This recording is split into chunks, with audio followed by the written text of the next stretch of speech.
आज के मेरे नए वीडियो में आप सभी का एक बार फिर से स्वागत है। तो वीडियो को आगे बढ़ाने से पहले मैं आपको बताना चाहती हूँ कि चैनल को सब्सक्राइब कर लो, बेल आइकन को प्रेस कर दो, वीडियो को लाइक कर देना, छोटा सा प्यारा सा कमेंट कर देना और इस वीडियो को अपने दोस्तों के साथ तो शेयर ज़रूर करना। तो जैसे कि आप देख रहे हैं, सब्जेक्ट है सोशल साइंस, सामाजिक विज्ञान का यह क्वेश्चन पेपर है। टोटल आपका पेपर जो है वो 100 मार्क्स का होगा, 100 नंबर का आपका पेपर होगा और ये 100 नंबर के पेपर को आपको 3 घंटे में दिलाना है। इसमें कुछ इंस्ट्रक्शन निर्देश दिए गए हैं जिसमें आपको बोला गया है सभी प्रश्नों को हल करना अनिवार्य है और जैसे कि बहुविकल्पी ये सारे प्रश्न जो हैं वो दिए गए हैं। तो इसके नीचे हम देखते हैं सीधा क्वेश्चन।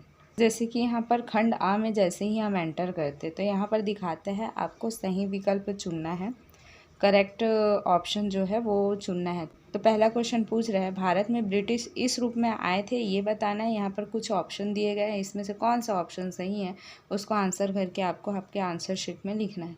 फिर उसके बाद सेम क्वेश्चन जो है वो इंग्लिश में रिपीट किया गया है। जिसको जो माध्यम पसंद है, जो मीडियम पसंद है, वो उस मीडियम में अपना आंसर दे सकते हैं। फिर उसके बाद सेकंड क्वेश्चन बोल रहा है रामकृष्ण मिशन के संस्थापक कौन हैं, ये बताना है। सेम क्वेश्चन यहाँ पर इंग्लिश में भी रिपीट है। नेक्स्ट क्वेश्चन है राष्ट्रीय स्तर पर भारत में गठबंधन सरकारों की शुरुआत कब हुई थी, ये बताना है। यहाँ पर कुछ ऑप्शन दिए गए हैं। शिवसेना निम्न में से किस राज्य की राजनीतिक पार्टी है, ये बताना है। उसके नीचे दिया गया है यह प्रश्न पांचवा, भारतीय राष्ट्रीय कांग्रेस का गठन कब हुआ था, ये बताना है। उसके ठीक नीचे खंड बा चालू हो जाता है जिसमें बोल रहा है फिल इन द ब्लैंक्स, रिक्त स्थानों की आपको पूर्ति करनी है, जिसको हल करने पर आपको 5 नंबर मिलेगा। हर एक क्वेश्चन में एक एक नंबर जो है इसमें मिलेगा। जैसे कि यहाँ पर है दक्षिण में खालिस्तान वंश का भारत के प्रायद्वीप क्षेत्र के ज़्यादातर हिस्से पर नियंत्रण था, ये बताना है। सेकंड क्वेश्चन पूछ रहा है खालिस्तान एक विशेष किस्म के व्यापारी थे जो खासकर खाद्य पदार्थ का व्यापार करते थे। थर्ड क्वेश्चन पूछ रहा है गांधी जी ने नमक कानून खालिस्तान वर्ष में तोड़ा था, ये बताना है।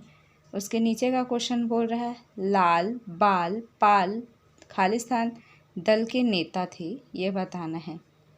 उसके नीचे का क्वेश्चन नंबर 5 पूछ रहा है राष्ट्रीय समाकलन देश के नागरिकों में एक खालिस्तान का बोध है। सेम क्वेश्चन जो है वो इंग्लिश में रिपीट किया गया है। फिर यहाँ पर खंड 7 आता है जिसमें सत्य असत्य रॉन्ग राइट आपको बताना है, ट्रू फॉल्स। फर्स्ट क्वेश्चन है धान एक खरीफ फसल है, ये बताना है। भारत में सिविल सोसाइटी संगठन हित समूह हैं, ये बताना है।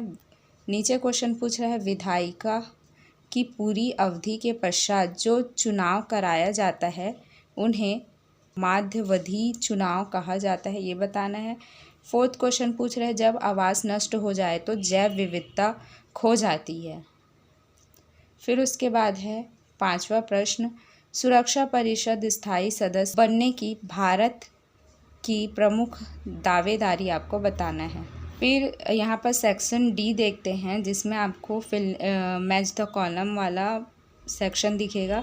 इसमें उष्णकटिबंधीय सदाबहार वन बताना है। फिर बताना है लोकतंत्र, उसका सही आंसर क्या है। फिर है संप्रभुता क्या है, ये बताना है। श्वेत क्रांति के बारे में बताना है यहाँ पर जो भी ऑप्शन दिए है उसमें से।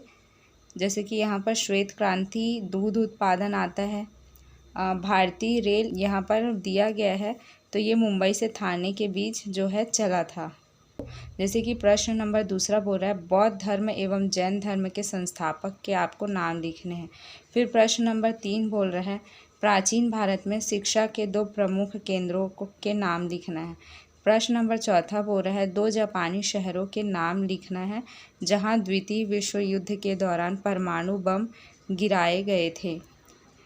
प्रश्न नंबर 5 बोल रहा है 19वीं सदी के भारत में 2 सामाजिक प्रथाओं का नाम लिखना है जिसको हल करने पर 2 नंबर मिलेगा। प्रश्न नंबर 6 बोल रहा है सन 1875 1875 के विद्रोह के 2 प्रमुख महत्वपूर्ण नेताओं के आपको नाम लिखने हैं। प्रश्न नंबर 7 बोल रहा है भारत की स्थिति एवं विस्तार के बारे में आपको लिखना है। प्रश्न नंबर 8वां बोल रहा है उत्तराखंड में जनसंख्या का घनत्व कम होने के 2 कारण आपको लिखना है। फिर उसके बाद प्रश्न नंबर 9वां बोल रहा है सामूहिक उत्तरदायित्व का अर्थ आपको लिखना है। प्रश्न नंबर 10वां बोल रहा है संघीय व्यवस्था की 2 विशेषताएं आपको लिखनी है। प्रश्न नंबर 11वां बोल रहा है राज्य विधानसभा के 2 कार्य आपको लिखने हैं, जिसको हल करने पर 2 नंबर मिलेगा। प्रश्न नंबर 12वां बोल रहा है एक अच्छे नागरिक के 2 गुण लिखने हैं, जिसको हल करने पर 2 नंबर मिलेगा।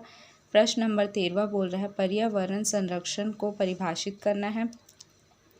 प्रश्न नंबर 14 से जितने भी प्रश्न रहेंगे उसके कुछ प्रश्न 3 नंबर के रहेंगे, जैसे कि भारत के लिए जलमार्गों के 3 महत्व लिखना है, जिसको हल करने पर 3 नंबर मिलेगा। जिलाधीश के 3 कार्य लिखने हैं, जिसको हल करने पर 3 नंबर मिलेगा। संविधान द्वारा हमें प्रत्याभूत 3 अधिकारों को संक्षिप्त में समझाना है। उच्च न्यायालय के न्यायपालिक अधिकार क्षेत्रों को संक्षिप्त में आपको समझाना है। प्रश्न नंबर 18वां बोल रहा है भारत में राष्ट्रीय समाकलन की कौन कौन सी प्रमुख चुनौतियां हैं, जिसको हल करने पर 3 नंबर मिलेगा। प्रश्न नंबर 19 बोल रहा है मानव विकास सूचकांक के निम्न स्तर में सुधार के लिए कोई 3 सुझाव देना है। प्रश्न नंबर 20 बोल रहा है रूसी क्रांति समाजवादी विचारधारा से प्रेरित थी, इसको संक्षिप्त में आपको समझाना है। इसमें ऑप्शन दिया है और ये प्रश्न हल करने पर आपको 4 नंबर मिलेगा, जिसका ऑप्शन है आज़ादी के अमेरिकी युद्ध और फ्रांसीसी क्रांति के बीच समानताएं आपको लिखनी है।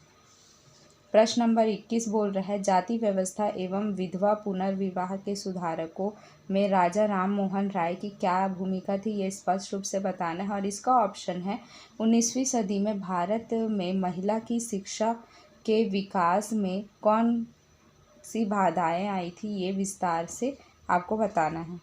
प्रश्न नंबर 22 बोल रहा है क्या असहयोग आंदोलन अपने उद्देश्य में सफल था, अपने तर्क के पक्ष के कारण भी आपको बताना पड़ेगा। इसका अर्थ है भारतीय राष्ट्रीय आंदोलन में सुभाष चंद्र बोस के नेतृत्व में आज़ाद हिंद फौज की भूमिका को आपको बताना है। फिर उसके बाद का क्वेश्चन बोल रहा है 23वें नंबर का क्वेश्चन पर्यावरण प्रकृति में गतिशील है और बदलता रहता है, उदाहरण देकर इस कथन की आपको पुष्टि करनी है। उसका अथवा प्रश्न है पर्यावरण के महत्व को आपको एक्सप्लेन करना है और इसको हल करने पर आपको 4 नंबर मिलेगा। 24वां प्रश्न पूछ रहा है चावल और गेहूं की कृषि के लिए भौगोलिक परिस्थितियों की तुलना करना है और इसका अथवा है निजी संचार और जन संचार के बीच आपको अंतर लिखना है।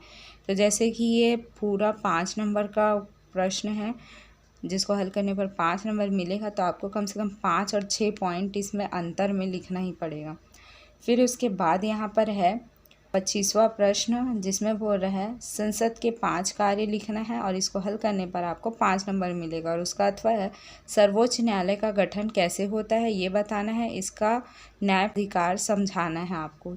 प्रश्न नंबर 26वां बोल रहा है जनमत की परिभाषा लिखिए एवं लोकतंत्र में इसके महत्व की विवेचना भी करना है आपको। और इसका अथवा है सार्वभौमिक वयस्क मताधिकार का क्या अर्थ है और इसके महत्व को भी बताना है। प्रश्न नंबर 27 बोल रहा है, जिसको हल करने पर आपको 6 नंबर मिलेगा।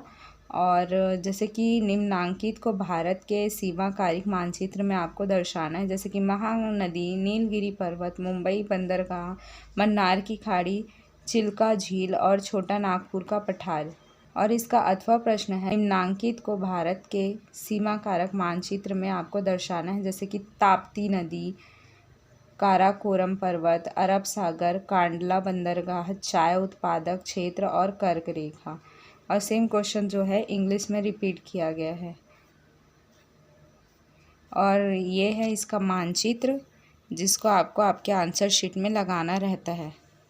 तो इस वीडियो में केवल यही इन्फॉर्मेशन देनी थी। वीडियो यहाँ तक देखने के लिए thank you so much. Video यहाँ तक देख ली और चैनल को सब्सक्राइब नहीं किया तो सब्सक्राइब कर लो पहले, और बेल आइकन को प्रेस कर देना, वीडियो को लाइक कर देना, छोटा सा प्यारा सा कमेंट कर देना और वीडियो को अपने दोस्तों के साथ भी शेयर करो, ताकि ये क्वेश्चन आपके दोस्तों तक भी पहुँचे। तो मिलते हैं नेक्स्ट वीडियो में।